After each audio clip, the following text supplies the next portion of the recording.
Hi everyone, my name is Aarti. My YouTube channel name is Physics with Aarti. In this channel I teach you physics which related to class 9, 10, 11, 12, BSc and MSc. Again जिसने पहले से मेरे channel में physics related video देखी है उसे पता है कि मेरा क्लास 11 का chapter work energy and power चल रहा है, जिसमें से कि मैंने आपसे कहा था कि मैंने स्टूडेंट टॉपिक शुरू करूंगी. So without any wasting of time let's begin start. Perfectly inelastic collision in one dimension. Most important for the 11th class. Perfectly elastic का मैं अपने चैनल पर वीडियो अपलोड कर चुकी हूँ, जिसने नहीं देखा वो जाकर देख सकते हैं. Perfectly elastic collision one dimension की वीडियो मैंने पहले से ही अपलोड करके रख रखी है, जिसने नहीं देखी है वो चैनल में जाकर देख सकते हैं. नाउ हम स्टार्ट करेंगे perfectly inelastic collision in one dimension. When two colliding body, जब दो बॉडी एक दूसरे से कोलाइड करती हैं और स्टिक टुगेदर और चिपक जाती हैं, मूव एज वन बॉडी और एक बॉडी की तरह मूव करती हैं, ठीक, विद ए कॉमन वेलोसिटी, एक कॉमन वेलोसिटी से. आफ्टर द कोलिजन, कोलिजन के बाद, तो जो कोलिजन क्या होगा, perfectly inelastic as shown in figure, जैसे कि आपको फिगर में दिखाई दिया है. A body of mass m1, a body of mass m1 है, moving with velocity u1, velocity u1 से चल रही है, u1 से, और collide head on with another body of mass m2, m2 की बॉडी से वो कोलाइड करती है. m2 किस में है, एट रेस्ट में. तो after the collision the two body move together, दो बॉडी एक साथ चलती हैं with a common velocity v से, कॉमन वेलोसिटी v से. ये देखिए m1 का m1 u1 की वेलोसिटी से चल रहा है, m2 रेस्ट पे है तो उसकी कोई वेलोसिटी नहीं है, स्टिक टुगेदर हो गया, वेलोसिटी v से चल रहा है. Before collision, after collision, as the linear momentum is conserve, क्योंकि लीनियर मोमेंटम कंजर्व होता है. तो m1 u1 प्लस के m2, u2 की वैल्यू 0 हुई, m1 प्लस के m2 v हुआ, v की वैल्यू निकाल दी m1 अपॉन m1 प्लस के m2 u1. Equation number first हो गई. The loss in kinetic energy on collision is, क्या होगी, delta K changing kinetic energy is equal to K initial minus K F की value क्या गई, half m1 u1 का square, ठीक, क्योंकि और फिर अगर हम इसमें ये लिखें कि हाफ m1 u1 का स्क्वायर, u2 तो हमारा 0 था तो हम इसे यहाँ पे लिखेंगे नहीं, तो यहाँ पे सिर्फ ये लिखेंगे हाफ m1 u1 का स्क्वायर माइनस के हाफ m1 प्लस के m2 और v का स्क्वायर, ठीक. यहाँ पे u1 तो स्क्वायर हो गया, और अगर आप कहेंगे कि u2 क्यों नहीं लिखा, u2 की वैल्यू यहाँ पे 0 है इसलिए हमने u2 को यहाँ पे नहीं लिखा. तो ये हमारी वैल्यू आ गई. डेल्टा के की वैल्यू क्या आ गई, हाफ m1 u1 का स्क्वायर माइनस के हाफ m1 प्लस के m2 m1 u1 upon m1 plus m2 का होल स्क्वायर माइनस के हाफ m1 का स्क्वायर u1 का स्क्वायर m1 प्लस के m2, हाफ m1 u1 का स्क्वायर ऐसे ही रहा, हाफ m1 u1 का स्क्वायर कॉमन ले लिया, फिर हमारी वैल्यू आई 1 minus m1 upon m1 plus के m2. तो डेल्टा के की वैल्यू क्या आ गई, half m1 m2 upon m1 plus के m2 और u1 का square. This is a positive quantity, ये एक पॉजिटिव क्वांटिटी है. The kinetic energy is lost mainly, kinetic energy क्यों लॉस हुई, in the form of heat और साउंड में. यदि मैं रेशो निकालना चाहूँ कि काइनेटिक एनर्जी फाइनल और इनिशियल का, फाइनल में क्या हुआ, m1 प्लस के m2 v के स्क्वायर से हुआ, और इनिशियल में क्या हुआ, हाफ m1 u1 का स्क्वायर हुआ, ठीक. इसको यहाँ पे मैंने हाफ से हाफ काट दिया, ठीक. तो मेरी वैल्यू क्या बन गई यहाँ पे कि m1 प्लस के m2 अपॉन m1 और v का स्क्वायर अपॉन u1 का स्क्वायर, ठीक. अब v अपॉन u1 की वैल्यू में हम ये यहाँ पे कहाँ से लाए, इक्वेशन नंबर 1 से. v अपॉन u1 करेंगे तो m1 प्लस के m2 आएगा, तो यहाँ पे लिख दिया m1 अपॉन m1 प्लस के m2 का होल स्क्वायर. सॉल्व किया, क्या आ गया, kf upon ki equal to m1 upon m1 plus के m2, ठीक. तो इसका मतलब क्या हुआ, विच इज लेस देन 1, मतलब 1 बड़ा है, क्योंकि नीचे क्या है, नीचे हमारा है यहाँ पे m1 प्लस के m2, ठीक. तो हम यहाँ पे क्या कह सकते हैं, which is less than 1. This again show that, ये बताता है कि जो काइनेटिक एनर्जी होती है after the collision is less than, कम होती है kinetic energy before the collision, collision से पहले.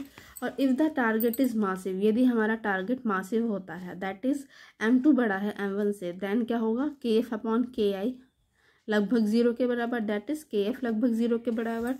और हैंस हम कह सकते हैं कि when A light moving body, जब एक लाइट मूविंग बॉडी को लाइट करती है अगेंस्ट एनी मासिव बॉडी के साथ एट रेस्ट पे, जो कि रेस्ट से होती है, एंड स्टिक टू इट, और स्टिक हो जाते हैं, practically all of it kinetic energy is lost, उसकी सारी की सारी काइनेटिक एनर्जी लॉस्ट हो जाती है। ठीक, तो ये टॉपिक हमारा यहीं कंप्लीट हुआ। अब हम करेंगे elastic collision in 2 dimension, elastic collision in 1 dimension. इससे रिलेटेड वीडियो, ये तो 2 डायमेंशन की है, 1 डायमेंशन वाली वीडियो मैं चैनल में पहले ही अपलोड कर चुकी हूँ, जिसने नहीं जाकर देखा वो जाकर देख सकते हैं।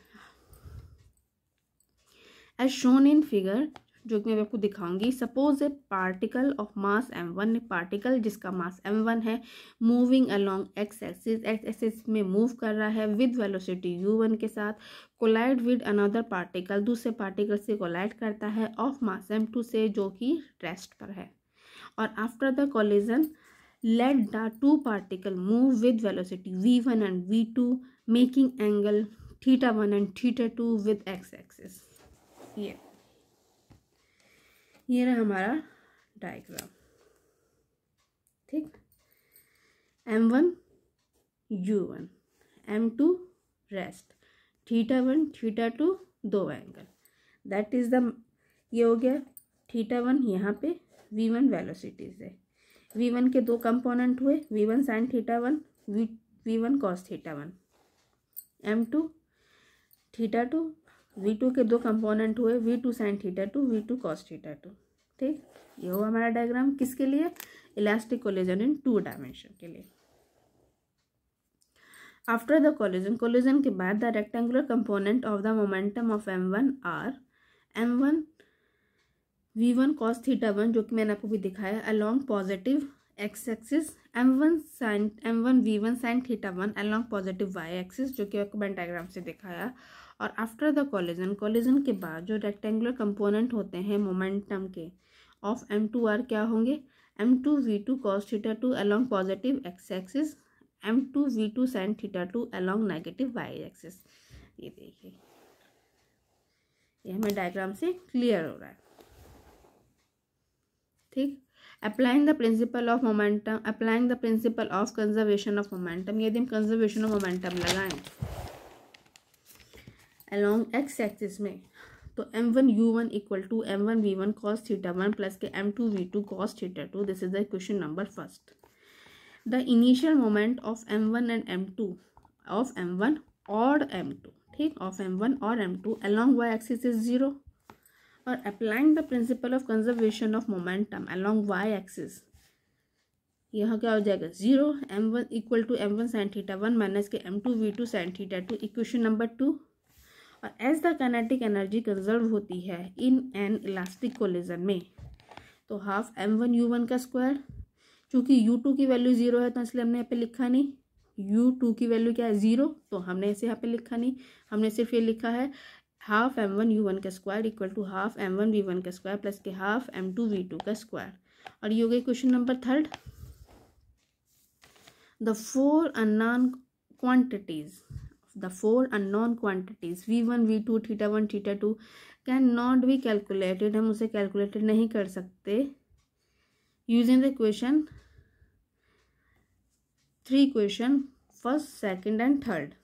ठीक, और बाय मेजरिंग 1 ऑफ 4 नॉन, ये यदि हमें 4 में से यदि एक भी हमें मालूम होगा, से θ1 हमें मालूम है, तो experimentally the value of another 3 non हम निकाल सकते हैं। ठीक, अब इसका आता है सबसे अच्छी बात है special cases most important. What is the glancing collision, glancing collision क्या होता है इस केस में, फॉर सच कोलिजन θ1 की वैल्यू यदि मैं 0 डिग्री मान लूँ, θ2 की वैल्यू 90 डिग्री मान लूँ, तो जो मेरा इक्वेशन फर्स्ट और 2 थी, ये इक्वेशन फर्स्ट, ये इक्वेशन सेकंड, तो इसमें क्या होगा, we get u1 equal to v1 and v2 equal to 0, means kinetic energy of the target particle equal to half m1 half m2 v2 square half m2 v2 का square equal to 0। इसे हम क्या कह सकते हैं कि hence in a glancing collision the incident particle जो होता है does not lose any kinetic energy, अपनी काइनेटिक एनर्जी को लूज नहीं करता है, and is scattered almost undeflected. ठीक, स्कैटर्ड ऑलमोस्ट अनडिफ्लेक्टेड। तो ये हुआ हमारा ग्लासिंग कोलिजन। सेकंड पॉइंट है हेड ऑन कोलिजन, जिसे हम कहते हैं आमने सामने या को या सीधा कोलिजन। इन सच अ कोलिजन, इस कोलिजन में जो टारगेट पार्टिकल है वो मूव करता है, चलता है in the direction of the incident particle, direction जो होती है इंसिडेंट पार्टिकल की, दैट इज θ2 = 0 डिग्री। तो then equation first and second जो मैंने आपको दिखाई थी टेक फॉर्म्स क्या हो जाएंगे, m1u1 = m1v1 cos θ1 प्लस के m2v2, या फिर ये और 0 = m1v1 sin θ1। दो इक्वेशन मिल गई, m1u1 = m1v1 cos θ1 प्लस के m2v2 और 0 = m1v1 sin θ1। Equation third for the kinetic energy remain unchange, जो हमारी इक्वेशन थर्ड है वो रिमेन अनचेंज हो जाती है। ठीक, ये थी हमारी क्वेश्चन नंबर थर्ड। सही। अब इसके बाद थर्ड टॉपिक आता है हमारा कि elastic collision of two identical particle, जो पार्टिकल एक जैसे हैं। As the two particle are identical हैं, m1 = m2 = m से, तो by conservation of kinetic energy for elastic collision half m u1 का स्क्वायर = हाफ m v1 का square plus half m v2 का होल स्क्वायर, और u1 का square = v1 का square plus के v2 का होल स्क्वायर। और कंजर्वेशन ऑफ लीनियर मोमेंटम की बात करूं तो mu1 = mv1 प्लस mv2, या फिर कोई u1 = v1 प्लस के u1 = v1 प्लस के v2, और u1 की डॉट प्रोडक्ट करेंगे तो v1 plus v2 dot v1 plus v2 dot product हमें करनी आती है। जब हम करेंगे तो हमारी वैल्यू क्या आ जाएगी, v1 का स्क्वायर प्लस के v2 का स्क्वायर प्लस के 2v1 डॉट v2। ठीक, और v1 का स्क्वायर प्लस के v2 का स्क्वायर क्या हो जाएगा, u1 का स्क्वायर। ठीक, तो ये हमारी इसकी वैल्यू आ गई प्लस के 2 v1 डॉट v2, क्योंकि v1 का स्क्वायर प्लस के v2 का स्क्वायर = u1 का स्क्वायर है। ठीक, और यह हम कहें v1 डॉट v2 = 0 है, v1 डॉट v2 की वैल्यू क्या है हमारी 0 के बराबर है। तो हम यहाँ पे क्या कह सकते हैं, दिस शोज दैट, ये बताता है कि जो एंगल होता है between v1 and v2 is 0। जब v1 डॉट v2 हमने कहा 0 है तो इसका मतलब ये होता है कि v1 और v2 के बीच एंगल 90 डिग्री है। हेंस टू आइडेंटिकल पार्टिकल जो मूव करते हैं at right angle means 90 degree पर to each other after elastic collision in 2 dimension. ठीक, तो ये भी टॉपिक मेरा यहीं कंप्लीट होता है। नेक्स्ट वीडियो में हम करेंगे conservation of mechanical energy in case of a freely falling body. Again मैंने जितना भी आप तक को पढ़ा दिया है उससे रिलेटेड कोई भी टॉपिक पूछना हो तो आप कमेंट बॉक्स पे कमेंट कर सकते हैं। मेरी 100% कोशिश रहेगी कि मैं आपकी प्रॉब्लम का सॉल्यूशन कर सकूं जो फिजिक्स से रिलेटेड है। 12th 11th 9th 10th BSc MSc के स्टूडेंट को फिजिक्स से रिलेटेड कोई टॉपिक पूछना हो तो वो भी कमेंट बॉक्स में कमेंट कर सकते हैं। मेरी 100% कोशिश रहेगी कि मैं उनकी प्रॉब्लम का सॉल्यूशन कर सकूं जो फिजिक्स से रिलेटेड है। 11th क्लास के स्टूडेंट तो सुन ही रहे हैं। Again please subscribe my YouTube channel which name is physics with Aarti, क्योंकि यदि आप मेरे चैनल को सब्सक्राइब करेंगे तो मुझे मोटिवेशन मिलेगा और मैं ऐसे ही अपने नोट्स इस चैनल में अपलोड करती रहूँगी, because notes are most important. आप किसी भी चीज़ को कितना भी समझ लीजिए, लास्ट पेपर में आपको नोट्स लिखने होते हैं जिसके बेस पर आपकी एग्जाम में डिवीजन बनती है। So for examination purpose notes are most important and also share with the friend ताकि उनको भी आपकी तरह नोट्स प्रोवाइड हो सकें। नेक्स्ट वीडियो मिलते हैं conservation of mechanical energy in case of freely falling body, and again please subscribe my YouTube channel which name is Physics with Aarti. Okay student, bye.